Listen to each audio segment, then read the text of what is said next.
ముందుగా మనందరి గురువైన పితామహ పత్రిజీ గారికి మరియు వంశీకరణ్ మాస్టర్ గారికి నా ఆత్మ ప్రణామాలు. అలాగే ఇక్కడ ఉంటున్న మాస్టర్స్ అందరికీ, మన గ్రూప్ మాస్టర్స్ అందరికీ నా ఆత్మ ప్రణామాలు. ఈరోజు ముందుగా మన టాపిక్ సారూప్య సిద్ధాంతం. ఈ సారూప్య సిద్ధాంతం అంటే ఏంటి, దీని ఫలితాలు ఎలా ఉంటాయి మన జీవితంలో, దీని గురించి వంశీ సార్ చక్కగా వివరించారు. దాన్ని మరలా నేను తీసుకుని నాకు అర్థమైనంత వరకు మీకు వివరిస్తున్నాను మాస్టర్స్. ఈ సారూప్య సిద్ధాంతం అంటే ఏంటంటే, పక్కవారి జీవితంలో మనం ఏదైతే క్రియేట్ చేసామో అదే సారూప్యత సేమ్ అట్లాగే మన జీవితంలోకి రావటం సారూప్య సిద్ధాంతం అంటారు. అంటే వాళ్ళకి ఏం నిర్దేశిస్తామో, వాళ్ళ జీవితాల్లో ఏం క్రియేట్ చేస్తామో తిరిగి అదే మన జీవితాల్లోకి వస్తుంది. అది దాని యొక్క నెక్స్ట్ ఇన్కార్నేషన్ ఏంటంటే కర్మ సిద్ధాంతం. ఇది ఏంటంటే కర్మ సిద్ధాంతం కనుక స్టార్ట్ అయిందంటే ఎన్ని తరాలైనా కానీ వాళ్ళ జీవితంలో జరుగుతుంది. దాన్ని ఎలా మార్చుకోవాలి, ఎటువంటి ఫలితాలు తీసుకోవాలి అనే దాని గురించి మనం తెలుసుకుందాం. ఫస్ట్ ఒక ఎగ్జాంపుల్ తీసుకుని దాన్ని అనలైజ్ చేసుకున్నాము. ఎగ్జాంపుల్గా ఎక్కువగా మనం చెప్పుకునే మహాభారత కథలు ఉన్నాయి కదా, అదే తీసుకుని దానిలో పాండురాజు గారు ఏం చేశారు, మనందరికి తెలుసు పాండురాజు గారి స్టోరీ. ఒక జంట జింకలను చంపేశాడు ఆయన. అవి ఎలా ఉన్నప్పుడు, శృంగారంలో ఉన్నప్పుడు బాణం వేస్తే ఆ బాణం ఏంటి రెండింటికి కలిపి గుచ్చుకొని చనిపోతాయి. చనిపోయినప్పుడు ఏమవుద్ది, ఆయన గిల్ట్ ఫీల్ అవుతాడు, రాజ్యం వదిలేస్తాడు. మనందరూ తెలిసిన స్టోరీ కదా. దాన్ని సరి చేయడం కోసం వాళ్ళెవరు, ఆ జంట జింకలు ఎవరు, ముని దంపతులు. ఆ ముని దంపతులు ఏం చేశారు, బాణం తగలగానే వాళ్ళు ఆ మనుషులు నిజరూపంలో తిరిగి వచ్చేసి, పాండురాజా ఇది వేట అనేది రాజుగారికి అది హక్కు, కానీ దానికి కూడా కొన్ని నియమాలు ఉన్నాయి. నువ్వు ఆ నియమాలను దాటి ప్రేమలో రతిలో ఉన్న జంట పైన బాణం వేసావు, కాబట్టి నువ్వు ఏ నియమం అయితే ఉల్లంఘించి చేసావో అదే సారూప్యం నీ జీవితంలో జరుగుతుందని చెప్పి వాళ్ళు ప్రాణాలు పెడుస్తారు. మనం కథ ప్రకారం దాన్ని శాపంగా తీసుకుంటాం. ఇదే సారూప్యత అంటే. సేమ్ వాళ్ళ జీవితంలో జరిగిందో సేమ్ అదే కదా పాండురాజు గారి జీవితంలో కూడా జరుగుతుంది. ఇతరుల జీవితాల్లో మనం ఏమైతే చేసామో తిరిగి అది మీ జీవితాల్లోకి వస్తుంది అనుకున్నాం కదా. సారూప్యత అంటే తర్వాత నెక్స్ట్ జన్మ, గత జన్మ కాదు, ప్రజెంట్ లైఫ్లో అది జరుగుతుంది. సో ఇప్పుడు పాండురాజు ఏం చేశారు, ఓకే నేను సెల్ఫ్ రియలైజేషన్ చేసుకుంటాను, నేను తప్పు చేశాను అనుకున్నాడు. తను చేసిన తప్పు. ఎందుకంటే పాములు పట్టే వాళ్ళు కూడా ఏం చేస్తారు, ఆ టైంలో వాటిని వదిలేస్తారు. అవి ఎందుకంటే అంత టైం ఇవ్వాలి ఏ జంటకైనా. ఆ టైంలో అవి అవేర్నెస్లో ఉండవు. పాములు ఏ జంట అయినా సరే ఆ ప్రేమలో ఉన్నప్పుడు, ఆ శృంగారంలో ఉన్నప్పుడు వాటి అవేర్నెస్లో ఉంటే, వేరే అవేర్నెస్లో బయట వేరే పర్సన్ని, ప్రపంచాన్ని మర్చిపోయి ఉంటాయి అనమాట. సో దీన్ని నేను ఎలా మార్చాలి, నేను తప్పు చేశాను అనుకుని ఆ రోజు నుంచి అయినా నేను రాజుగా ఉండటానికి అనర్హుడిని, నేను పరిపాలించను అని రిజైన్ చేసేసాడు. మనం ఏంటంటే ఇక్కడ ఈ పెద్దవాళ్ళు చెప్పే స్టోరీస్ ఇవన్నీ ఏంటంటే, మనం అవి కథలు కాకుండా ఈ కథ మూలం మనం నేర్చుకోవాల్సిన నీతి ఏంటి, ఏ నీతిని మనం తీసుకోవాలి అని చెప్పి మనం చూడాలి. ఇక్కడ ఈయన ఏం చేశారు, రిజైన్ చేసుకుని భార్యను తీసుకుని అడవిలోకి వెళ్ళిపోయాడు. ఈ స్టోరీ ప్రకారం ఏంటి, ఆయనకి 5 పిల్లలు పుడతారు. ఎట్లా, దైవశక్తుల ద్వారా. ఏం చేస్తారు, అక్కడికి వెళ్ళి ఎవరు మళ్ళీ జంతువులు వేటాడకుండా, అడవిలోకి చంపకుండా ఆయన ఒక ఉద్యమం లాగా చేపడతాడు. ఇదంతా మహాభారత కథల్లో రాసిందో. కాకపోతే ఏంటంటే, ఎందుకంటే ఇంక ఇప్పటికే చాలా పెద్ద స్టోరీ కదా, ఇంకా పెద్ద స్టోరీ అయిపోతుంది, అంతవరకు ఇంకా ఆపేస్తాను అనమాట. ఇక్కడ పాయింట్ ఏంటంటే, ఆయన చేసిన తప్పు తెలుసుకుని జీవితం మొత్తం ఆ తప్పు సంబంధించిన పరిహారం చేసుకునే పనిలోనే ఉన్నాడు. ఎన్ని రకాలుగా అవకాశాలు వస్తే అన్ని రకాలుగాను ఆ తప్పుకు పరిహారాలు చేసుకుని ఆ తప్పుని ఆయన మార్చుకుంటున్నాడు. ఆ సారూప్యతని కర్మ సిద్ధాంతంగా మారకుండా దాన్ని అక్కడికి పరిహారం చేసుకుంటా ఆయన జీవితకాలం మొత్తం దాని మీద వెచ్చించారు. ఈ పాండురాజు 5 కుమారుల్ని మనకు తెలిసిందే కదా, పంచ పాండవులు అంటారు. అలాగే ఆయన ధర్మబద్ధమైన జీవితం, వాళ్ళని ఏం చేసాం మనము, వాళ్ళని గౌరవించాం. అదే కనుక ఆయన ధర్మబద్ధమైన జీవితం కాకుండా ఇంకేమని చేస్తే ఇంకా వేరే రకంగా ఉండేది. దైవశక్తుల వల్ల వాళ్ళ 5 పుట్టారని మనం అంత గౌరవంగా చెప్పుకుంటున్నాం కదా. ఎందుకు, ఆయన దానికి పరిహారం చేసుకుని ధర్మబద్ధంగా రాజ్యాన్ని వదిలేసి జీవించాడు కాబట్టి, లేదంటే వేరే రకంగా వెళ్ళిపోయేది. ఇక్కడ మనం అబ్జర్వ్ చేయాల్సింది ఏంటంటే, మనం ఏ మిస్టేక్ అయితే చేసామో అది మనం మార్చుకోవాలి, లేదా మనం అనుభవించాలి. లా ఆఫ్ కర్మలో ఏం చేయొచ్చు, మనం తప్పించుకోవచ్చు. ఎందుకంటే ఆ జింకలు ఏం చేస్తాయి, ఏమి చేయలేవు. ఆల్రెడీ బాణం వేసి చంపేశారు. కానీ అలాగే మేకలు, కోళ్ళు ఇవన్నీ కూడా మనం తింటా ఉంటాం కదా, అవి ఏం చేస్తాయి, ఏం చేయవు. కానీ ఇక్కడ చట్టాల్లో మనకు అనుమతి తింటానికి, కానీ అక్కడ ఇంకో చట్టం ఉంది. దాన్ని అక్కడ కనుక భగవంతుడి చట్టానికి కనుక మనం కనుక కదిలిచ్చామంటే ఆ డబుల్ అయిపోయి ఏమవుతుంది, అనేక రకమైన అనారోగ్యాలు, క్యాన్సర్లు, ఇంకోటి ఏదో ఒక రోగాల రూపంలో మనకి తిరిగి వస్తుంది. సో మనం గతంలో ఏది అయితే చేసామో దానిని మార్చుకోవాలి. సో దానికి ఏం చేయాలి? సర్వీస్ చేయాలి. చాలా సర్వీస్ చేయాలి. అది అది కాన్సెప్ట్. ఎందుకంటే గతంలో చాలా తప్పులు చేశాం కదా! ఇది ఇది ఒక సక్సెస్ స్టోరీ. ఆ తర్వాత సెకండ్ ఇంకోటి ఫెయిల్యూర్ స్టోరీ ఇంకోటి తీసుకుందాం. ఈ తర్వాత ఏంటి? రామదాస్ గారు. రామదాస్ గారి స్టోరీ కూడా మనకు తెలుసు కదా! భక్త రామదాస్ గారు ఆయన జైల్లో ఉండి ఏమయ్యారు? చాలా బాధలు పడ్డారు. ఎందుకు? ఆయన గుడి కట్టించినందుకు. ఆయన కూర్చొని జైల్లో కూర్చొని రాముడు తిడతాడు, సీతమ్మని గోల పెడతాడు. అమ్మ సీతమ్మ నన్ను బ్రోమని చెప్పవే సీతమ్మ తల్లి అంటాడు. సీతమ్మ అది విని విని ఆయన బాధ విని విని ఏం చేసింది? అయ్యో రామ, ఆయన ఏం చేశాడు? గుడే కదా కట్టించాడు. తానీషాకి ఎవరో ఆయన వచ్చి తప్పుగా చెప్పబట్టే తానీషా మహారాజు ఆయన తీసుకెళ్లి జైల్లో పెట్టాడు. కాబట్టి ఆయన తప్పుడు మాటలు విన్నందుకు తానీషా మహారాజు శిక్షించి నా బిడ్డను కాపాడు స్వామి, నా అమాయకుడైన నా బిడ్డను కాపాడు స్వామి అంటుంది సీతమ్మ. అప్పుడు శ్రీరాముడు చెప్తాడు, సారూప్యత ఇది సారూప్యత అంతే. ఇది కాదు, ఈ గుడి కట్టించేందుకు కాదు ఆయన చేసింది. ఆయన జీన్లోకి తేవాలి. ఆయన చేసిన సారూప్యత ఆయన జీన్లోకి తేవాలి. ఏంటది? పెళ్ళైన కొత్తల్లో భార్యకి ఒక చిలకని గిఫ్ట్ గా ఇచ్చాడంట. ఆ చిలకని గిఫ్ట్ గా ఇవ్వడం వల్ల ఏమైంది? ఆ చిలకని బంగారు పంజరంలో పట్టుబట్టలు చుట్టి పెట్టారు. అంటే చిలకని బంగారు పంజరం పెట్టారు. ఆ పంజరం చుట్టూ పట్టుబట్టలు కట్టి పెట్టారు. చక్కటి దోవరమకి జాంపళ్ళు పెట్టారు. చిలకకయ్యా కావాల్సింది ఓకే, దాని అవసరం కానీ దానికి ఏం కావాలి? భగవంతుడు దానికి ఏమి ఇచ్చాడు? మెయిన్ గా స్వేచ్ఛ ఇచ్చాడు. ఆ స్వేచ్ఛని ఇతను ఆపేశాడు. సో అదే స్వేచ్ఛ రామదాసు కూడా పోయిందనమాట. సో అందుకని ఏమి జరిగినా కానీ అది మనకు తిరిగి వస్తుంది, అంతే, తప్పించుకోలేము. ఏ స్వేచ్ఛనైతే ఆయన తీసేస్తున్నాడో అదే స్వేచ్ఛ జైల్లో ఉండి ఆయన పోగొట్టున్నాడు రామదాసు. ఆ తర్వాత ఇక మూడవది ఎప్పుడైతే రియలైజేషన్ అయింది రామదాస్ ఇదంతా తెలుసుకున్నాడో అప్పుడు ఆయన బయటకు వచ్చి విడిపించారు. తెలిసిందే కదా మనకు స్టోరీ. తర్వాత మూడవది తీసుకుంటే కుంతి స్టోరీ. ఆవిడ గ్రేట్ మాస్టర్. ఎందుకంటే మనకు తెలుసు కదా, ఆవిడ చిన్నప్పటి నుంచి రకరకాల టాస్క్లు ఆవిడ అనుభవిస్తూనే ఉంది. ఆవిడ లైఫ్ మొత్తం పెళ్లికి ముందు ఒక బిడ్డను కన్నా దగ్గర నుంచి ఆవిడ లైఫ్ టాస్క్ స్టార్ట్ అయినాయి. ఇక అలాగా ఆవిడ లైఫ్ మొత్తం తప్పు చేసిన భర్త, ఆయన రెండో భార్య చనిపోయినా కానీ, అంటే తను సౌతిలా అంటాం కదా, ఆవిడ చనిపోయినా కానీ ఆవిడ మాత్రం అలాగే బాధ్యతలు మోసుకుంటే లైఫ్ అంతా ఆవిడ ఉంది. సో అంత గ్రేట్ మాస్టర్ ఆవిడ. ఆవిడ కూడా ఈ అవేర్నెస్ కోల్పోయి చేసిందని ఇక్కడ మనం ఎగ్జాంపుల్గా తీసుకుందాం. ఏంటి? లక్క గృహంలో 5గురు కూడా సజీవ దహనం అవుతారు కదా. అప్పుడు ఏమవుతుంది? ధర్మరాజు ఆవిడ అడుగుద్ది, నా మనవాళ్ళను ఉప పాండవుల్ని చంపేశారు కదా, ఎంత అన్యాయం చేశారు, ఎంత అన్యాయం చేశారు, బాధపడదు. ఎవరు? అశ్వత్థామ చంపుతాడు కదా. అప్పుడు ధర్మరాజు గుర్తు చేస్తాడు, అమ్మ నువ్వప్పుడు లక్కా గృహంలో ఉన్నప్పుడు దుర్యోధను ఇట్లా తగలబెట్టేద్దాం అన్నాడు కదా, తగలబెట్టేద్దాం అంటే అది కృష్ణుడు తెలిసి చెప్పిస్తాడు. చెప్పిస్తే వీళ్ళంతా ఏం చేశారు? నైట్కి పారిపోతా అక్కడి నుంచి ఒక నిషాద స్త్రీ ఉంటుంది. ధర్మరాజు చెప్తాడు, ఆ నిషాద స్త్రీని ఒకసారి లేపమ్మ, పాప ఆవిడ కూడా తప్పించుకుంటుంది అంటే ఏం చెప్తుంది? లేదు లేదు, ఆవిడ లేకపోతే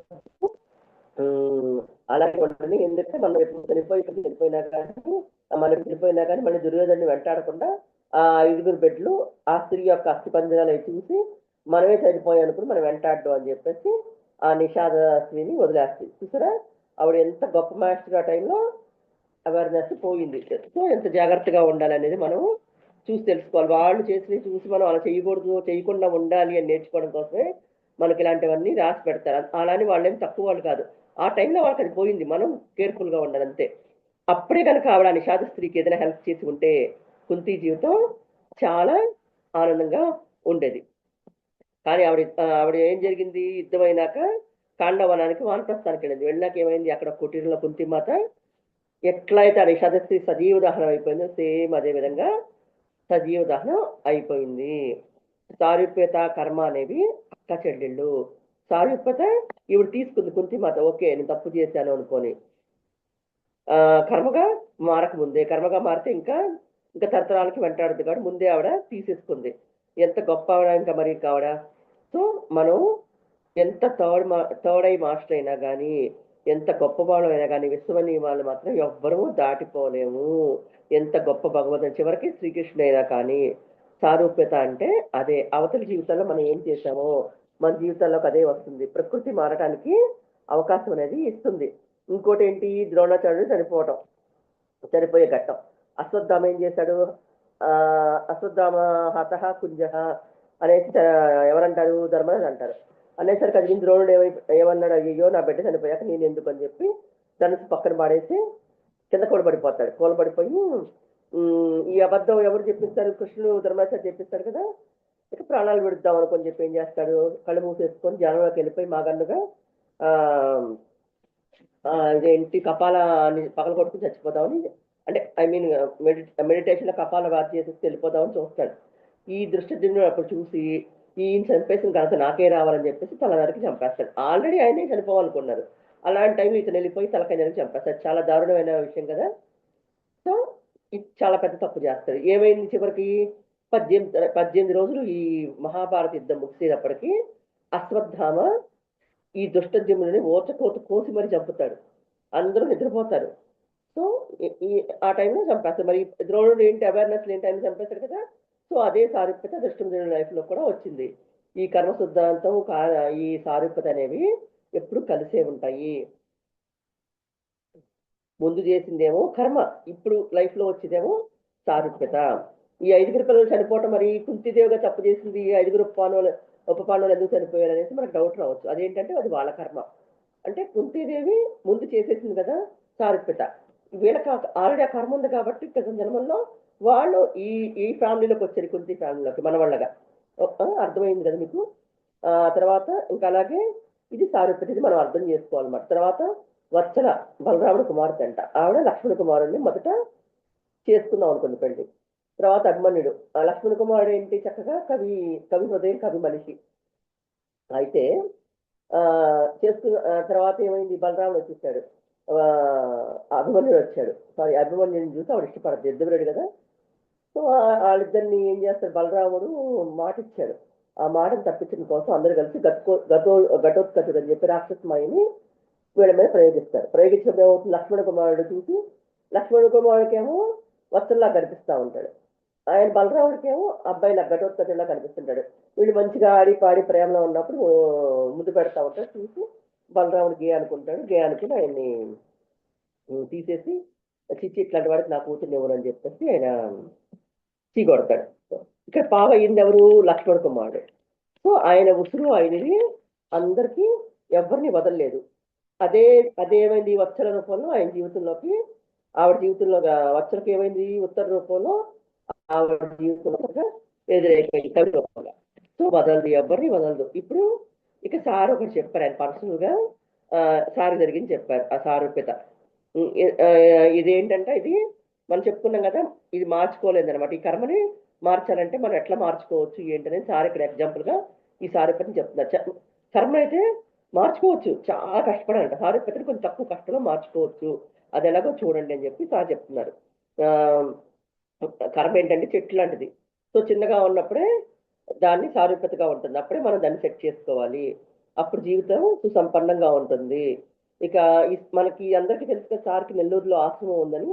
ఆ ఆశ్రమం స్టార్టింగ్ అప్పుడు అసలు ముందుకు వెళ్ళడానికి చాలా ఇబ్బంది అయిందండి. ఒక ఆవిడ సుమలత మేడం అని, ఆ పెద్ద ఆవిడ అక్కడ ఆశ్రమానికి డొనేషన్ చేసి, ఆవిడ పిఎఫ్ డబ్బులు తీసుకొచ్చి డొనేషన్ గా ఇచ్చి అక్కడ ల్యాండ్ కొనేసి ఆశ్రమం కట్టమని అడిగిందంట. సరే అని చెప్పేసి అన్నారంట. ఆవిడ చెప్పుంటే ఆయనకి ఇవ్వట్లే, అంతకీ రావట్లా, ఏంటి రావట్లేదు, ఎందుకు ఇలా జరుగుతుంది, అడ్డం పడుతుంది, పద్దాక ఏదో ఒకటి జరుగుతుంది ఏంటనేసి సార్ దాత ఎందుకు డైలమాలా పడిందని చెప్పేసి సార్ కూర్చుని వెళ్ళారు, వెనక్కి వెళ్ళారు. చూస్తే 1 సంవత్సరం 2 3 4 5 6 7 8 వెనక్కి వెళ్ళి చూస్తే అప్పుడు కనిపించింది 8 సంవత్సరాల క్రితం సేమ్ ఇట్లాగే ఒక ఆయన వచ్చి, ఇట్లా నన్ను ఎవరో ఆశ్రమం కట్టుకోవడానికి డబ్బులు అడుగుతున్నారు, నాకు మరి ఏం చేయమంటారు అని చెప్పి సార్ చెప్పారంట.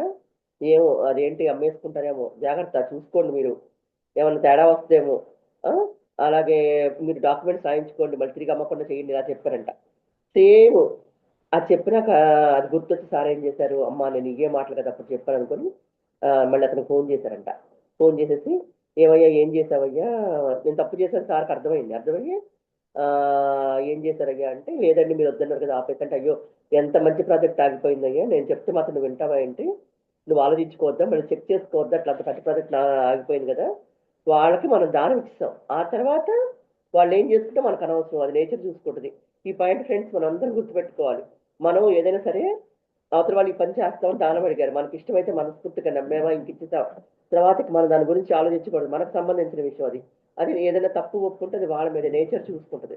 సో సార్ అని చెప్పేసి నువ్వు ముందు అది అర్జెంట్గా ఇచ్చేయమంటే అతను ఇచ్చాడంట. ఇచ్చేసినాక కరెక్ట్గా 1 వీక్లో ఆవిడ వచ్చి ఈ స్టోరీ అంతా శివయ్య సార్ ఏం మాటలైతే అన్నారు అదే మాటలు అవతల అతను వచ్చి, పైగా సార్ ఫ్రెండే అంట, ఆవిడకి వెళ్ళి చెప్పాడంట ఇట్లా అమ్మేసుకోవచ్చు మళ్ళీ సెకండ్ మనీగా మార్చుకుంటాడు అదంతా చెప్పేసరి చెప్పారు. కానీ నాకు మాత్రం నాకు ఇవ్వాలనిపించింది ఇట్లా అని చెప్పేసి ఇచ్చేసిందంట ఆవిడ వచ్చి. సో దీనికి ఆత్మ పరిశీలన ముఖ్యం, వెతుక్కుని దాన్ని పట్టుకోవాలి, సారూప్యతని క్లియర్ చేసుకోవాలి. వాళ్ళ జీవితాలు ఏం చేసామో మన జీవితంలో జరుగుతుంది, ఇక్కడ ఆగిపోయింది మన జీవితం అంటే వేరే వాళ్ళ జీవితంలో మనం ఏదో చేసాము అది పట్టుకోగలగాలి, కరెక్ట్గా పాయింట్ పట్టుకోవాలి, పట్టుకుని దాన్ని క్లియర్ చేసుకోవాలి.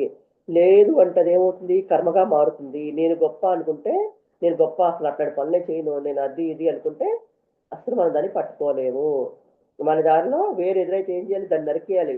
అది అంటే మనల్ని మనం నరికేసుకోవడం, తలకాయ నరికేసుకోవడం, ఆ తప్పుని ఎంత ఈగో ఎంత అహంకారం ఉన్నా కానీ తప్పు ఒప్పుకోవాలి. ఇప్పుడు సార్ చెప్పారు కదా, మరి అంత పెద్ద అయినా కానీ ఆ, ఎంతో సార్కి ఎంతో మంది ఫాలోవర్స్ ఉన్నారు, అయినా కానీ సార్ చేసిన తప్పుని చెప్పి తను బయట పెట్టుకున్నారు. అలాగే మనకి ఏదైనా ఉన్నా కానీ దాన్ని వెంటనే క్లియర్ చేసుకోవాలి, అలా చేసుకుంటూ చెక్ చేసుకుంటూ ముందుకు వెళ్ళాలి.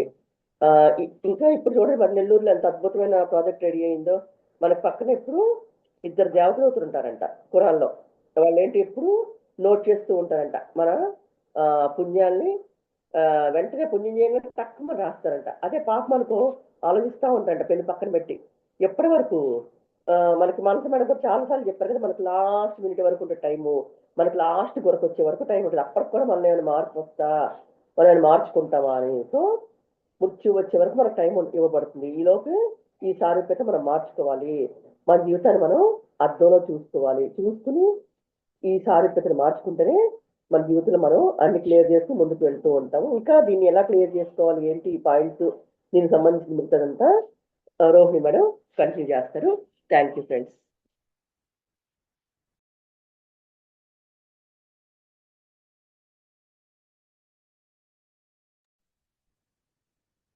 Thank you madam.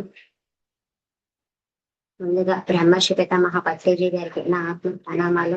కళల ద్వారా అంత జ్ఞానాన్ని అందిస్తున్న డ్యామ్లేని వంశీకరణ్ మాస్టర్ గారికి నా ప్రణామాలు.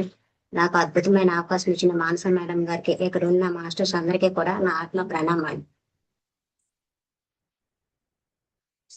మాస్టర్స్, మనం ఇప్పుడు సారూప్యత సిద్ధాంతం గురించి తెలుసుకున్నాం కదా. అయితే ఈ సారూప్యత సిద్ధాంతం అన్నది ఏం తెలుసుకున్నామంటే ఇది కర్మ రికార్డ్ లో ఉండదన్నమాట ఈ సారూప్యత అనేది. అయితే మనము గత కాలము అంటే మనం పుట్టిన నుంచి ఇప్పటి వరకు చేసినవన్నీ కూడా సారూప్యత సిద్ధాంతం కింద వస్తాయి అన్నమాట. అయితే సార్ మనకు ఒక మాట చెప్తారు, మనం ఇతరులకి చేసిన చెడుని గుర్తు పెట్టుకోవాలి, మనం ఇతరులకు చేసిన మంచిని మర్చిపోవాలి అనేసి. మనం ఎప్పుడైతే ఇతరులకు చేసిన చెడుని గుర్తు పెట్టుకుంటామో అది అదే సారూప్యత, దాన్ని మార్చుకోవచ్చు అనమాట. అయితే ఇది కళల ద్వారా కానీ మన డ్రీమ్స్ వరల్డ్లోకి వెళ్ళి చూసుకోవడానికి కూడా వీలు కాదు మాస్టర్స్. ఇంకా ధ్యానంలో కూర్చొని కూడా చూసుకోవడానికి కూడా ఇది వీలు కాదు. ఇది మొత్తం మన ఆత్మ పరిశీలన, మన బుద్ధికి మాత్రమే ఆ సంబంధించింది. దాని ద్వారా మాత్రమే ఈ సారూప్యతను తెలుసుకోవచ్చు. మనం మన జీవితంలో ఉన్న సారూప్యతని తెలుసుకొని దాన్ని మార్చుకోవచ్చు. అయితే ఇప్పుడు ఏదైతే బాధను అనుభవిస్తున్నామో లేకపోతే సంథింగ్ ఏదైనా ప్రాబ్లమ్ అనుభవిస్తున్నామంటే అది మన సారూప్యత అనేసి ఒక్కసారి మన గత కాలంకి వెళ్ళి చూసుకుంటే, గత జన్మలు కాదు మాస్టర్, గత కాలంకి వెళ్ళి చూసుకుంటే మనకి తెలుస్తుంది అనమాట. అయితే ఈ సారూప్యత సిద్ధాంతం అనేది చాలా వరకు చాలా మంది ఏమంటారంటే ఆ నాకు ఎంతగా బాధ పెట్టారో ఎంతకెంత అనుభవిస్తారో అనేసి మనము చాలా వరకు వింటుంటాము. మరి ఇప్పుడు వీళ్ళు అనుభవిస్తున్నారంటే ముందు ఎంతకు పదంతలు వీళ్ళు ఇచ్చున్నారనే కదా. అది ప్రతి ఒక్కరు గుర్తుంచుకోవాలన్నమాట. అది సారూప్యత. అయితే ఈ సారూప్యత సిద్ధాంతం మీద ఈ సారూప్యత సిద్ధాంతము మన మీద ఎటువంటి ఎఫెక్ట్ పడకుండా ఉండటానికి సార్ అనమాట మనకు ఒక 8 పాయింట్స్ ఇచ్చారు. అవేంటో చూద్దాం మాస్టర్స్. ఫస్ట్ వన్ ఏంటంటే మీ జీవితంలో జరిగిన కార్యకలాపాలను పరిశీలించుకోండి. ఇది ఫస్ట్ పాయింట్. మన జీవితంలో జరిగిన అంటే ఇప్పటి వరకు జరిగిన కార్యకలాపాలను పరిశీలించుకోండి. వీటికి ఒక ఎగ్జాంపుల్ తెలుసుకుందాము. తెలుసుకుంటే మనకి ఇంకా క్లియర్ గా అర్థమవుతుంది. ఒక వ్యక్తి ఉన్నారు. అతను రియల్ ఎస్టేట్ చేస్తున్నారనమాట. అయితే ఆ వ్యక్తి బాగా నష్టపోయాడు. చాలా ఇబ్బందికర పరిస్థితుల్లో ఉన్నాడు.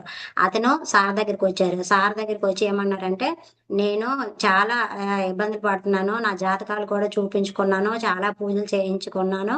కానీ దీని నుంచి బయటపడలేకపోతున్నాను. దీనికి కారణం ఏంటనేసి అడిగారు. అప్పుడు సార్ ఏమన్నారంటే, సరే, మీరిప్పుడు ఏదైతే బిజినెస్ చేస్తున్నారో దాంట్లోనికి బ్యాక్‌కెళ్ళి ఒకసారి చెక్ చేసుకోండి అని చెప్పారు. అంటే ఏంటంటే ఇప్పటి వరకు మీరు ఆహ్, ఈ యొక్క బిజినెస్‌లో ఆహ్, ఫస్ట్ నుంచి చేస్తూ ఉంటారు కదా! వాళ్ళ అందరికీ కూడా మీ దగ్గర లిస్ట్ ఉంటది కదా! ఆళ్ళకి ఫోన్ చేయండి. ఫోన్ చేస్తే మీకు అర్థమవుద్ది. ఎవరెవరు ఇబ్బంది పడ్డారో మీకు తెలుస్తదంటే అతనేమన్నారంటే, నా వల్ల బాగుపడ్డ వాళ్ళే ఉన్నారు కానీ, నా వల్ల ఇబ్బంది పడిన వాళ్ళు ఎవరు లేరు అనేసి అన్నారు. సరే ఒకసారి చెక్ చేసుకోండి అన్నారు సారు. అప్పుడు అతను తన దగ్గర ఉన్న ఉంటది కదా లిస్టు. వాళ్ళందరికీ కూడా ఇంచుమించు సుమారు ఒక 100 మంది ఫోను నంబర్స్ అతని దగ్గర ఉన్నాయి. వాళ్ళందరికీ ఫోను చేస్తే 70 వరకు చాలా మంది ఓకే. మేము బానే ఉన్నాము, హ్యాపీగా ఉన్నాము అనేసి అన్నారు. చాలా మందయితే గుర్తుపెట్టుకోలేదు. ఇంకా ఒక 20 మెంబర్స్ ఉన్నారు. వాళ్ళు దొరికారు కదా అనేసి ఇంకా వాళ్ళకి ఇష్టమొచ్చినట్టు తిట్టడం మొదలుపెట్టారు. అప్పుడు అతనికి అర్థమయింది. ఓకే. నా వల్ల బాధపడినోళ్ళున్నారు అనేసి. అప్పుడు అతనికి అంటే అతనికి తెలుస్తది కదా! ఈ కాగితాలు, ఈ భూములు ఇచ్చిన వాళ్ళ ఆ లొసుగులు, వాళ్ళు ఎలా ఇబ్బంది పడ్డారు అవన్నీ అతనికి అర్థమయ్యాయన్నమాట. అప్పుడు వాళ్ళ యొక్క డాక్యుమెంట్స్ అన్నీ తెచ్చి, ఆ లొసుగులన్నీ తీర్చి ఒక్కొక్కరికి ప్రతి ఒక్కరికి అతని వాళ్ళు ఇబ్బంది పడిన ప్రతి ఒక్కరికి కూడా క్షమాపణ అడిగి ఒక్కొక్కరిని పట్టుకొని వాళ్ళకి అంటే అవన్నీ క్లియర్ చేయడం మొదలుపెట్టారనమాట. ప్రతి ఒక్కరి దగ్గరికెళ్ళడము, ఆ డాక్యుమెంట్స్ పట్టుకోవడము, ఎలా ఇబ్బంది పడ్డారో తెలుసుకొని ఒక్కొక్కరిని క్లియర్ చేసుకుంటూ వచ్చారనమాట. అయితే ఒక్కొక్కళ్ళని క్లియర్ చేసుకుంటూ వచ్చినప్పుడు ఇతని ప్రాబ్లమ్స్ కూడా ఆటోమేటిక్‌గా ఒక్కొక్కటి క్లియర్ అవ్వడం మొదలయ్యాయి మాస్టర్స్. అంటే ఇక్కడ మనకు అర్థమవుతదనమాట.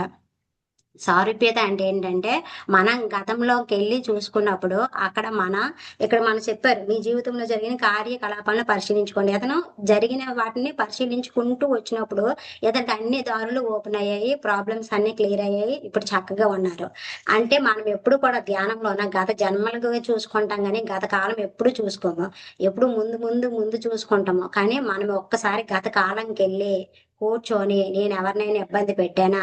అని చెక్ చేసుకొని, రాసుకొని, వాళ్ళకి క్షమాపణ అడగడమో, లేకపోతే మనకు చేతనైన సహాయం చేసినప్పుడు, ఈ సారూప్యత నుంచి మనం బయటపడొచ్చు. అది మాస్టర్స్. నెక్స్ట్ పాయింట్ ఏంటంటే,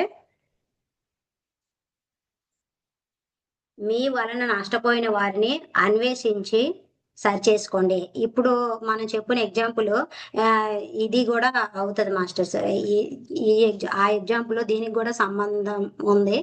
మీ వలన నష్టపోయిన వారిని, మీ వల్ల ఎవరైతే ఇబ్బంది పడ్డారో, ఎవరైతే నష్టపోయారో వారిని అన్వేషించి సరిచేసుకోండి అనేసి సెకండ్ పాయింట్ చెప్తున్నారు. అయితే ప్రతి ఒక్కరికి యూనివర్స్ అవకాశం ఇస్తది. హ్మ్. మనం చేసే తప్పుని సరిదిద్దుకోవడానికి ప్రతి ఒక్కరికి అవకాశం ఇస్తది. అయితే ఆ అవకాశాన్ని మనము చేజార్చుకోకుండా వినియోగించుకోవాలి. అది ఎలా? అయితే చాలా వరకు చాలా మందికి తెలుస్తది. అయితే నేను గతంలో ఏం చేశానో మర్చిపోయున్నాను. మరిప్పుడు దాన్ని ఎలా సరిచేసుకోవాలనేసి ప్రతి ఒక్కరికి క్వెషన్ వస్తది. అయితే దీనికి ఒక టెక్నిక్ చెప్పారు మాస్టర్స్ మా సారు. అదేంటంటే మీరు ధ్యానంలో కూర్చొని మీ పూర్ణాత్మని కానీ, లేకపోతే యూనివర్స్‌ని కానీ, లేకపోతే మహాదేవుడిని కానీ, ఎవరినైనా సరే మీకు నచ్చిన చైతన్యాన్ని ఇన్వైట్ చేసుకొని, ఆ చైతన్యంతో అనుసంధానమయ్యి ధ్యానం చేయాలి. ఒక 10 నిమిషాలు ధ్యానం చేసి ఆలోచనలు శూన్య స్థితికి వచ్చినప్పుడు, ఆలోచన తగ్గుముఖమైనప్పుడు, ఆ చైతన్యంతో కనెక్ట్ అయ్యి అక్కడ మనము అడగాలనమాట. నేను ఈ ఇబ్బంది పడుతున్నాను. నేను ఈ బాధ పడుతున్నానంటే, నేను ఎవరికో ఇటువంటి బాధని ఇచ్చే ఉంటాను. కనుక నేను క్షమాపణ కోరుకుంటున్నాను. పూర్ణాత్మ, నేను క్షమాపణ కోరుకుంటున్నాను. నాకు ఒక్క అవకాశం ఇవ్వు. నేను ఇకపై పరివర్తనతో ఉంటాను అని చెప్పుకున్నప్పుడు మనకి ఒక 11 రోజులు, 12 రోజులకి మీరు ఏదైతే సమస్యతో ఇబ్బంది పడుతున్నారో అలాంటి సమస్య ఉన్న వ్యక్తులు మీ దగ్గరికి రావడము జరుగుతుంది. అప్పుడు వాళ్ళకి మీకు చేతనైన సహాయం చేస్తే అప్పుడు మీరు ఆ సమస్య నుంచి బయటపడతారు మాస్టర్స్. ఇది ఈ టెక్నిక్. అయితే మనము సుమారు చూడండి ఒక 20,000 అప్పున్నాం అనుకోండి, ఆర్థిక పరంగా బాధపడుతున్నాం అనుకోండి, మీ దగ్గరికి మీరు చేతనైన సహాయం చేయగలిగే వాళ్ళు మీ దగ్గరికి వస్తారు. అంటే ఒక 10,000 15,000 అప్పున్న వాళ్ళు మీ దగ్గరికి వస్తారనమాట. వాళ్ళకి మీకు ఎంత సహాయము చేయగలిగితే అంత సహాయం చేయండి. అలాగే ఆరోగ్యపరంగా, మానసిక పరంగా ఎవరైనా సరే మీ దగ్గరకు వచ్చినప్పుడు వాళ్ళకి ఆ విధంగా హెల్ప్ చేస్తే అదే మీకు యూనివర్స్ ఇచ్చిన అవకాశము. దాన్ని ఎప్పుడు కూడా చేజార్చుకోకుండా మీరు అక్కడ సహాయం చేయగలిగితే ఆ సమస్య నుంచి మీరు బయటపడగలుగుతారు. అది మాస్టర్స్. మనం గురువుల దగ్గరికి కూడా వెళ్ళేటప్పుడు ప్రతి ఒక్కరికి కూడా ఎవరైనా సరే ఇంకొకరికి అడగవలసిందే కదా, మేము దీని నుంచి ఎలా దాటాలి అనేసి అడగాలి. కానీ మనం గురువులకి ఎప్పుడు కూడా ఈ సమస్యని తీర్చేయండి అనేసి ఎవరు కూడా అడగకూడదు. ఈ సమస్యని నేను ఎలా దాటాలి అని అడగాలి. అప్పుడు గురువు మనకి సలహా ఇస్తారు. అదే యూనివర్స్ మనకి అవకాశం ఇస్తుంది. నెక్స్ట్ పాయింట్ మాస్టర్స్, ఈ సేవ చేసిన అవకాశాన్ని అస్సలు కోల్పోకండి. యూనివర్స్ మనకి ఎప్పుడు అవకాశం ఇస్తూనే ఉంటది, కానీ ఆ అవకాశాన్ని ఎప్పుడు కోల్పోకూడదు. మరి ఏ విధంగా అంటే, సేవ అనేది మీ యొక్క సారూప్యతను సరిచేస్తుంది. ఇది చూడండి మాస్టర్స్, ఎంత మంచి పాయింట్ అంటే, గురువుల దగ్గరికి వెళ్ళేటప్పుడు గురువులు ఏం చేస్తారు, సేవ చేయండి అంటారు. అంటే శాకాహార ర్యాలీ కానీ, ధ్యాన ప్రచారణ కానీ ఇలాంటివి చేయండి అనేసి అంటారు. అయితే ఇలాంటివి ఎందుకు చేయమంటారంటే, ఇవి మన యొక్క సారూప్యతని సరిచేస్తాయంట. మనం గతంలో ఏవైతే చేసి ఉన్నామో వాటికి ఎలాంటి సేవలు చేయడం ద్వారా అక్కడ అవి క్లియర్ అవుతాయి అనమాట. మన సారూప్యత క్లియర్ అవ్వడం జరుగుతుంది. అందుకే గురువులు సేవల్ని చేయమంటారు. ధ్యాన ప్రచారం చేయండి, ఇలాగా ప్రబోధ అంటే మీరు నేర్చుకునేది ఇతరులకు చెప్పండి, గైడ్ చేయండి అనేసి అంటారు కదా. ఇవన్నీ కూడా మన సారూప్యతను సరిచేస్తాయి. అయితే ఇది మనము విశ్వం కోసం చేస్తున్నామని ఎప్పుడు అనుకోకూడదు. ఇవి మన కోసం మనం చేసుకుంటున్నాము. ఇప్పుడు క్లాస్ చెప్పే అవకాశం ఎవరికైనా వచ్చినప్పుడు అబ్బా ఇప్పుడు నేను చెప్పలేనండి, నెక్స్ట్ వీక్ చెప్తాను అనేసి ఇలాగా అవకాశాన్ని చేజార్చుకోకూడదు. ఇప్పటికిప్పుడు నా వల్ల కాదండి అలా అనకూడదు. ఇక్కడ క్లాస్ చెప్పినది ఎవరి గురించి అంటే మన కోసం మనం చెప్పుకుంటున్నాము. విన్ని వాళ్ళు ఏంటంటే వాళ్ళ కోసం వాళ్ళు వింటున్నారు. కనుక మనం చేసిన ప్రతి పని కూడా మన యొక్క స్వకల్యాణం కోసము, అంటే మనం గతంలో చేసిన దానికి ప్రాయశ్చిత్తం చేసుకుంటున్నాం, కానీ ఇది విశ్వ కళ్యాణం కోసం కాదు. కనుక ప్రతి ఒక్కరు కూడా సేవ చేసే అవకాశం వచ్చినప్పుడు దాన్ని వినియోగించుకోండి. నెక్స్ట్ వన్, ఫోర్త్ది ఏంటంటే, అవతలి వ్యక్తులతో భావ సారూప్యాన్ని ప్రయత్నం చేయండి. అవతలి వ్యక్తులతో భావ సారూప్యానికి ప్రయత్నం చేయండి. ఇక్కడ భౌతిక సారూప్యం వేరే, భావ సారూప్యత వేరే మాస్టర్స్. అయితే భావ సారూప్యత అంటే ఏంటంటే, చాలా మంది వ్యక్తులకి భావాలు కలవు అనమాట. మన ఇంట్లో వారు కానివ్వండి, లేకపోతే మన చుట్టుపక్కల వారు కానివ్వండి, మెయిన్ పిల్లలతో కానీ, భార్యతో కానీ, భర్తతో కానీ, లేకపోతే అత్తమామలతో కానీ, ఆడపడుచులతో కానీ ఇలా ఉంటది కదా, వాళ్ళతో భావాలు మనకి కలవు అనమాట. వాళ్ళు ఇవన్నీ ఏంటంటే మనము గతంలో క్రియేట్ చేసుకునేవే. కానీ వాటి వల్ల మనం ఇబ్బంది పడుతూ ఉంటాము. వాళ్ళు వేరే రకంగా ఉంటారు, మనం వేరే రకంగా ఉంటాము. అయితే ఇలాంటప్పుడు ఏం చేయాలంటే వాళ్ళకి అవకాశం ఇవ్వాలి. వాళ్ళు మాట్లాడడానికి అవకాశం ఇవ్వాలి. వాళ్ళ యొక్క భావాలను వ్యక్తపరిచినప్పుడు మనము వినాలి. ఇలా వినడం వల్ల మన యొక్క భావాలు వాళ్ళ యొక్క భావాలతో కలిసి అర్థం చేసుకునే అవకాశం మనకు వస్తుంది అనమాట. అలా చేయడం వల్ల ఏంటంటే ఈ భావ సారూప్యత కుదురుతుంది. కనుక మనము ఈ పాయింట్ విషయంలో ఏంటంటే వినడం నేర్చుకోవాలి. ప్రతి ఒక్కరు మనకి ఎవరితోటైతే కరెక్ట్ గా ఇంటర్లింక్స్ లేవు, అంటే ఎలాంటి భావాలు మనకి వాళ్ళకి కనెక్ట్ అవ్వట్లేదు, వాళ్ళు వేరేగా ఆలోచిస్తున్నారు, మనం వేరేగా ఆలోచిస్తున్నాం, వాళ్ళ భావాలు నా భావాలు కలవట్లేదు అనుకున్నప్పుడు ఎక్కువ వాళ్ళకి అవకాశం ఇవ్వండి. వినడం అంతే. ఇక్కడ ఏమంటే వాళ్ళు చెప్తూ ఉన్నప్పుడు మనం వినడం నేర్చుకోవాలి. అలాంటప్పుడు మనకి భావాలు కలిసే అవకాశం ఉంటది అనమాట. ఇంకా నెక్స్ట్ ఫిఫ్త్ వన్ ఏంటంటే, అవతలి వ్యక్తి ఎలా ఉండాలి అని మీరు ప్రయత్నిస్తున్నారో ఆ ధోరణిని మీరు అవలంబించండి. ఇది ఎంత చక్కటి పాయింట్ అంటే మనందరికి కూడా తెలుసు అనమాట. అవతల వ్యక్తి ఎలా ఉండాలి అని మనం అనుకుంటున్నామంటే ఎవరినైనా అడిగితే కనుక ఒక పెద్ద లిస్ట్ ఇస్తామన్నమాట. ఆ వ్యక్తి అలా ఉండాలి ఎలా ఉండాలి అనేసి మనము ఆల్రెడీ మనకి మన ఆలోచనలు అలాగే ఉంటాయి కదా. అయితే చాలా వరకు భార్యాభర్తలు కానివ్వండి, లేకపోతే చుట్టుపక్కల కొలీగ్స్ కానివ్వండి, లేకపోతే ఆఫీసులో బాస్ కానివ్వండి, పిల్లలు కానివ్వండి, ఎవరైనా సరే ఎలా ఏమంటారంటే వాళ్ళు నాకు నచ్చినట్టుగా ఉండాలి, లేకపోతే నన్ను గౌరవించాలి, లేకపోతే నన్ను ప్రేమతో చూసుకోవాలి. ఇంకా నాకు నచ్చిన దగ్గరికి నాకు నచ్చినట్లుగా వాళ్ళు ఉండాలి అనే మనము కోరుకుంటూ ఉంటాము. కానీ ఇక్కడ ఏం చెప్తున్నారంటే అవతలి వ్యక్తి ఎలా ఉండాలనుకుంటున్నారో మీరు ఆ ధోరణిలో ఉండాలి అనేసి ఇక్కడ మనకి ఈ పాయింట్ ఇచ్చేసారు. అయితే మెయిన్ ఇక్కడ ఏంటంటే మనం ఇతరులు అలా ఉండాలి ఇలా ఉండాలి అంటాం, కానీ నేను వాళ్ళతో అలా ఉంటాను, నేను వాళ్ళతో ప్రేమతో ఉంటాను అనేసి ఎవరం కూడా అనుకోమనమాట. మెయిన్ మనం ఏం చేయాలంటే మనతో ప్రేమగా ఉండాలి అంటే ముందు నేను వాళ్ళతో ప్రేమతో ఉంటాను, నేను వాళ్ళ గౌరవాన్ని నేను పొందాలంటే నేను ముందు వాళ్ళని గౌరవిస్తాను, వాళ్ళు నాకు స్వేచ్ఛ ఇవ్వాలంటే నేను ముందు వాళ్ళకి స్వేచ్ఛ ఇవ్వాలి.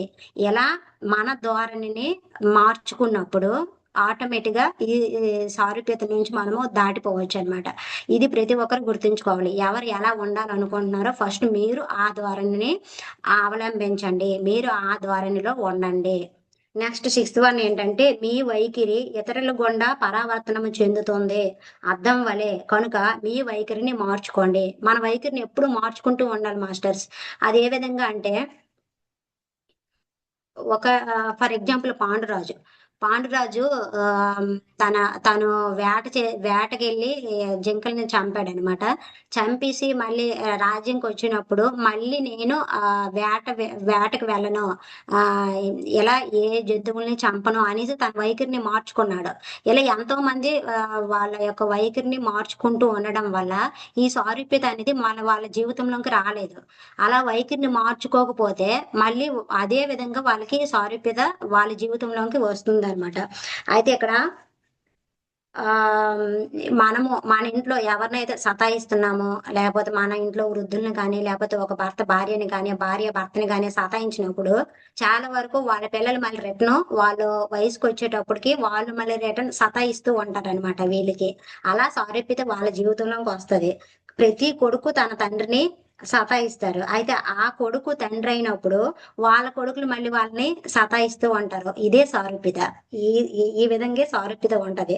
అయితే చాలా మంది వృద్ధాప్యంలో ఉన్నవారు ఏమంటారు, అరే మా పిల్లలు మాతో టైం స్పెండ్ చేయట్లేదు, మాతో గడపట్లేదు, మాతో ఇక్కడ ఉండి ఆనందంగా ఉండట్లేదు, వాళ్ళు బిజీగా ఉండిపోతున్నారు అనేసి చాలా మంది బాధపడుతూ ఉంటారు. అయితే వీళ్ళందరూ కూడా ఆ తెలుసుకోవాల్సింది ఏంటంటే వాళ్ళ తల్లిదండ్రులతో కరెక్ట్ గా ఉన్నారా లేదా, ఈ విధంగా వాళ్ళ పిల్లలు వీళ్ళ పట్ల ఎలా ఉన్నారో వీళ్ళు వాళ్ళ తల్లిదండ్రుల పట్ల అలా ఉన్నారా లేదా, వీళ్ళు కోరుకునే విధంగా వాళ్ళ తల్లిదండ్రుల పట్ల వాళ్ళు అలా ఉన్నారా లేదా, అలా చెక్ చేసుకుంటే వాళ్ళకి అర్థమైపోద్ది అనమాట. ఇదే సారూప్యత. అయితే మనము అద్దం ముందు నిల్చొని మనం అనుకుంటూ ఉంటాం అనమాట, అరే నా ఫేస్ ఎంత డల్ గా చూపిస్తుంది ఏంటి అద్దము, నన్ను ఈ విధంగా చూపిస్తుంది ఏంటి అనేసి అనుకుంటాం. కానీ ఇక్కడ మార్చుకోవాల్సింది ఏంటి, మనల్ని మనము మార్చుకోవాలి. అంతేకాని అర్థం ఎప్పుడూ మారదు. కనుక మన వైఖరి ఎప్పుడు కూడా పరావర్తనం చెంది రిటర్న్ మనకే వస్తుంది. ఇది ప్రతి ఒక్కరు గుర్తుంచుకోవాలి. మన వైఖరి ఇతరుల గుండా పరావర్తనం చెంది తిరిగి మనకే చేరుతుంది. కనుక ప్రతి ఒక్కరూ తమ వైఖరిని తాము మార్చుకుంటూ ఉండాలి. మార్చుకుంటూ ఉండకపోతే ఏదో ఒక రోజుకి మనకు కూడా ఆ సారూప్యత మన జీవితంలోకి వచ్చి మనల్ని ఇబ్బంది పెట్టడం జరుగుతుంది. నెక్స్ట్ వన్ ఏంటంటే మీరు ఏదైతే అయి ఉన్నారో అదే మీరని గమనించి మార్పు చేసుకోండి. మీరు ఏదైతే అయి ఉన్నారో అదే మీరని గమనించి మార్పు చేసుకోండి. వీటికి ఫర్ ఎగ్జాంపుల్ సీతాదేవి ఆ వాల్మీకి ఆశ్రమంలో కూర్చొని చాలా బాధపడుతూ ఉంటది. అప్పుడు వాల్మీకి వచ్చి అడుగుతాడు, ఎందుకమ్మా బాధపడుతున్నావంటే తను చెప్తుంది అనమాట, ఒక అల్పుడు నన్ను ఈ విధంగా మాట్లాడడం నాకు చాలా బాధ కలిగిస్తుంది అనేసి. అయితే అప్పుడు వాల్మీకి అంటాడు, నువ్వు ఏదైతే ఉన్నావో అదే నీవు కదమ్మా అనేసి అంటాడు. అప్పుడు సీతమాత అంటది, నేను అలాగే ఎవరిని ఇబ్బంది పెట్టలేదు, అసలు నన్ను రాముణ్ణి అడవులకు పంపించిన కైకేయిని కూడా నేను ఎప్పుడు ఒక మాట కూడా అనలేదు, నన్ను తీసుకెళ్లిపోయిన రావణాసుని కూడా నేనేమీ అనలేదు అనేసి అంటది అనమాట. అనేటప్పుడు అప్పుడు వాల్మీకి అంటాడు ఇంకొకసారి చెక్ చేసుకోమా అంటే అప్పుడు తను కళ్ళు మూసుకొని ఇంకా ఇంకా వెనక్కి వెళ్ళేటప్పుడు లక్ష్మణుడు కనిపిస్తాడు. లక్ష్మణుడికి అంటది కదా అప్పుడు ఆ రాముడు ఇబ్బందిలో ఉన్నాడు వెళ్ళు అన్నప్పుడు ఆ లక్ష్మణుడు అంటాడు అమ్మ రాముడికి ఎటువంటి ఇబ్బంది ఉండదు నీకే నేను కాపలాగా ఉంటానంటే అప్పుడు అంటది ఈ యొక్క అడవిలో ఆ రాముడికి ఏదైనా అయితే నన్ను సొంతం చేసుకోవాలని భావిస్తున్నావా లక్ష్మణ అంటాడు. అప్పుడు లక్ష్మణుడు చాలా బాధపడతాడు. అసలు ఎప్పుడు కూడా సీతామాతని అమ్మలా చూసుకుంటాడు. అలాంటి వ్యక్తికి ఆ మాట అనేటప్పుడు ఎంతగా బాధపడతాడో ఆ బాధే ఇక్కడ అల్పుని రూపంలో తన ముందుకు వచ్చింది అనమాట. అప్పుడు సీతాదేవి యూనివర్స్కి క్షమాపణ చెప్పుకొని ఇంకెప్పుడు నేను ఎవరిని బాధ పెట్టను, ఎందుకంటే నాకెవరైతే ఇబ్బంది పడుతున్నారో అది నా వాస్తవానికి నేనే కారణము అని చెప్పి తనకి యూనివర్స్ ఏదైతే అవకాశం ఇచ్చిందో ఆ అవకాశాన్ని వినియోగించుకుంటది. ఏది అవకాశమో తన పిల్లల్ని చక్కగా ఆ ఇక్కడ ఈ ఆశ్రమంలో ఉంటూ చక్కగా పెంచి మంచి ఆ ఆశ్రమ ఇవన్నీ అక్కడ మంచి బుద్ధుల్ని నేర్పిస్తూ పెంచుతుంది అనమాట. ఇలా ప్రతి ఒక్కరికి అవకాశం ఇస్తుంది మాస్టర్ యూనివర్స్. మనము చనిపోయే ఒక సెకండ్ ముందు వరకు అవకాశం ఇస్తూనే ఉంటది. కనుక ఈ అవకాశాన్ని మనము వినియోగించుకోవాలి. నెక్స్ట్ వన్ ఏంటంటే మూడో వ్యక్తి కోణంలో మీ జీవితాన్ని పరిశీలించుకోండి. మాస్టర్స్ ఇది చాలా ఇంపార్టెంట్. మనము మన జీవితంలో ఉన్న ప్రాబ్లమ్స్ ని ఎలా చూస్తామంటే ఒకవేళ ఫస్ట్ ఒక వ్యక్తి ఉన్నాడు అనుకోండి, అతను సమస్యతో బాధపడుతున్నాడు. ఇంకా రెండో వ్యక్తి ఏంటంటే ఆ సమస్యని ఇచ్చేవాడు. ఇలా ఇద్దరు వ్యక్తులు ఉంటారనమాట. అయితే మొదటి వ్యక్తి కోణంలో చూస్తే రెండో వాడు తప్పుగా కనిపిస్తాడు. అదే రెండో వ్యక్తి కోణంలో చూస్తే మొదటి వ్యక్తి తప్పుగా కనిపిస్తాడు.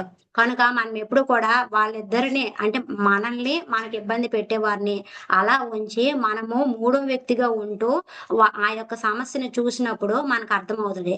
దీనికి ఏమంటారంటే త్రికోణ సిద్ధాంతం అంటారు. అంటే యూనివర్స్ కోణంలో చూడడము, లేకపోతే ఇంకా ధర్మ కోణంలో చూడడము అనేసి కూడా అంటారనమాట. అయితే ఈ యూనివర్సల్ కోణంలో చూడడం అంటే ఏంటంటే మనం మూడో వ్యక్తిగా నిల్చొని అక్కడ ఆ యొక్క జీవితాన్ని ఆ యొక్క ప్రాబ్లమ్ని చూస్తే మనకు అర్థమవుతుంది అనమాట. మనం ఎప్పుడు ఏ సమస్య వచ్చినా మన జీవితంలోనూ మూడో వ్యక్తి కోణంలో చూస్తూ మనము పరిశీలించినప్పుడు మనకి ముందు పట్టుకోవాలి. అసలు మనం ఇప్పుడు ఫస్ట్ వ్యక్తిలో మనమున్నా సెకండ్ వ్యక్తిలో మనమున్నా సరే అక్కడ ధర్మంలో ఎవరున్నారో అధర్మంలో ఎవరున్నారని పట్టుకుంటే ఒకవేళ మనము ధర్మంలో ఉన్నామంటే ఓకే, లేదు అధర్మంలో ఉన్నామంటే వాటిని మనము సులభంగా మార్చుకోవచ్చు. అదే మనం పట్టుకోలేకపోమనుకోండి, మనల్ని మనం వెనకేసుకుంటూ వచ్చామనుకోండి, ఎప్పుడు కూడా మనము దాని నుంచి బయటపడలేము. ఇక సారూప్యత సిద్ధాంతం మన జీవితంలోకి వచ్చేస్తుంది. ఇక్కడ సారూప్యతను సరి చేయలేకపోయామా అది నెక్స్ట్ కర్మగా మారుతుంది. మన జీవితంలోకి ఇంకా పెద్దగా అంటే సారూప్యత అనేది మొక్క ఉన్నప్పుడు ఈ కర్మ అనేది చెట్టులో మన జీవితంలోకి వస్తుంది అనమాట. అంటే ఇంకా పెద్ద సమస్యగా మన జీవితంలోకి వస్తుంది. కనుక ఈ సారూప్యతను ఇక్కడే సరి చేసుకోవాలి. ఏ విధంగా మనల్ని మనమే జడ్జి చేసుకోవాలి. ఇక్కడ మనల్ని మనమే జడ్జి చేసుకుంటూ ఇక్కడ ఎలా ఉన్నాను నేను అని త్రికోణ సిద్ధాంతం అంటే మూడో వ్యక్తిగా ఉంటూ మన జీవితాన్ని మనము పరిశీలించుకుంటూ ఉండాలి. అయితే మనం చాలా వరకు ఇక్కడ ఎగ్జాంపుల్ ఏంటంటే మనము కౌన్సిలింగ్కి వెళ్తూ ఉంటాము మాస్టర్ల దగ్గరికి. కౌన్సిలింగ్కి వెళ్ళేటప్పుడు వాళ్ళు ఎప్పుడు కూడా మనం ధ్యానం చేస్తామనేసి మన పక్కన లేకపోతే వాళ్ళు ఇంట్లో వారి పక్కన కూడా వాళ్ళు ఎప్పుడు చూడరు అనమాట. వాళ్ళు మూడో వ్యక్తిగా ఉంటూ ఆత్మస్థితిగా ఉంటూ ఇక్కడ ఉన్న వాళ్ళు శరీరము కాదు, మనసు కాదు, బుద్ధి కాదు, ఒక ఆత్మగా ఉన్నారనేసి వాళ్ళు ఆత్మస్థితిలోనే చూస్తారు. అప్పుడు మాత్రమే వాళ్ళు సరైన కౌన్సిలింగ్ ఇస్తూ ఉంటారు. కనుక మనం కూడా ఆత్మస్థితిలో ఉంటూ మనము ఈ యొక్క మన యొక్క జీవితాన్ని పరిశీలించుకుంటూ ఉండాలి. ఇవి మాస్టర్స్ 8 పాయింట్స్. ఇంకోసారి చెప్తాను. ఫస్ట్ వన్ ఏంటంటే మీ జీవితంలో జరిగిన కార్యకలాపాలను పరిశీలించుకోండి. రెండవది మీ వలన నష్టపోయిన వారిని అన్వేషించి సరిచేసుకోండి. మూడవది సేవ చేసిన అవకాశము అస్సలు కోల్పోకండి. నాలుగవది అవతలి వ్యక్తులతో భావ సారూప్యానికి ప్రయత్నం చేయండి. ఐదవది అవతలి వ్యక్తి ఎలా ఉండాలి అని మీరు ప్రయత్నిస్తున్నారో ఆ ధోరణిని మీరు అవలంబించండి. 6 మీ వైఖరి ఇతరుల గుండా పరావర్తనం చెందుతుంది. అద్దం వలె మీ వైఖరి ఇతరుల గుండా పరావర్తనం చెందుతుంది. అద్దం వలె కనుక మీ వైఖరిని మార్చుకోండి. 7 మీరు ఏదైతే అయి ఉన్నారో అదే మీరు అని గమనించి మార్పు చేసుకోండి. 8 మూడో వ్యక్తి కోణంలో మీరు జీవితాన్ని మీరు పరిశీలించుకోండి. ఇది మాస్టర్స్ ఈ 8 పాయింట్స్. అయితే మన జీవితంలో సారూప్యత రాకుండా ఉండడానికి ఈ 8 పాయింట్స్ ప్రతి మనకి ఏదైనా ప్రాబ్లం వచ్చినా సరే, ఏదైనా సరి చేసుకోవాలన్నా సరే, ఈ 8 పాయింట్స్ ని దృష్టిలో పెట్టుకొని మనము పరిశీలించుకుంటే, ఆత్మ పరిశీలన చేసుకుంటే, మనల్ని మనం జడ్జి చేసుకుంటే, మనల్ని మనం వెనకేసుకో రాకుండా మనం జడ్జి చేసుకున్నప్పుడు దీని నుంచి మనము బయటపడొచ్చు చాలా ఈజీగా. ఇది కర్మగా ట్రాన్స్ఫర్ అవ్వకముందే మనం ఈ సారూప్యతలోనే సరి చేసుకోవచ్చు మాస్టర్స్. Thank you. నాకు ఈ అవకాశం ఇచ్చినందుకు చాలా చాలా కృతజ్ఞతలు. Thank you masters. Thank you.